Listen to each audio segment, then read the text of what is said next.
शेफाली जरीवाला ने 2018 में टेली मसाला को एक इंटरव्यू दिया था और उसमें बताया था कि उनकी शादी में कोई नहीं था।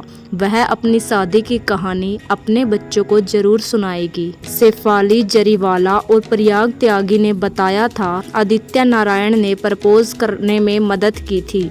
सिंगर ने एक्टर को एक ट्रैक रिकॉर्ड करके दिया था जो उन्होंने रेस्टोरेंट में प्ले करके शादी के लिए प्रपोज किया था। शादी के बारे में शेफाली ने बताया था, हमारा प्लान था कि हम 2012 में शादी करेंगे। डेस्टिनेशन वेडिंग का प्लान था। हम गोवा गए भी थे सारी चीजें फाइनल करने, लेकिन वहां पहुंचते ही हमें न्यूज़ मिली थी कि प्रयाग के पापा की तबीयत ज्यादा खराब है, तो हम भागकर वापस आ गए। फिर हमने शादी पोस्टपोन कर दी। फिर जितनी बार हम शादी प्लान कर रहे थे, कभी प्रयाग बिजी थे, कभी काम को लेकर मैं बिजी थी, और अगर बिजी नहीं होते थे तो ये बोलते थे कि ये टाइम अच्छा नहीं है, इस टाइम के बाद शादी करेंगे क्योंकि शुभ नहीं है।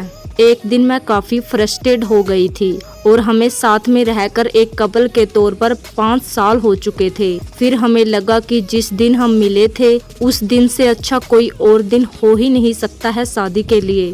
12 अगस्त को प्रयाग का फ़ोन आया कि शाम को 5 बजे आप क्या कर रही है। मैंने कहा कुछ नहीं, घर के कामों में बिजी हूँ। तो कहा कि आप नहा धोकर अच्छे से तैयार होकर आ जाओ। मैंने कहा क्यों, क्या है? तो उसने कहा बस आ जाओ। मैं ऐसे ही नहा धोकर पहुंच गई और वहां देखा कि प्रयाग बैठे हैं और जो शादी करवाते हैं, साइन करवाते हैं रजिस्टर, वो सब बैठे हैं। फिर प्रयाग ने पूछा कि शादी करोगे आप मुझसे? मैंने कहा कब?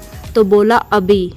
मैंने कहा हाँ चलो करते हैं। जिस दिन हमने शादी की उस दिन सुबह तक मुझे पता ही नहीं था कि मेरी शादी होने वाली है, और कोई नहीं था। मेरे पेरेंट्स साउथ अफ्रीका में थे और प्रयाग के पेरेंट्स दिल्ली में थे।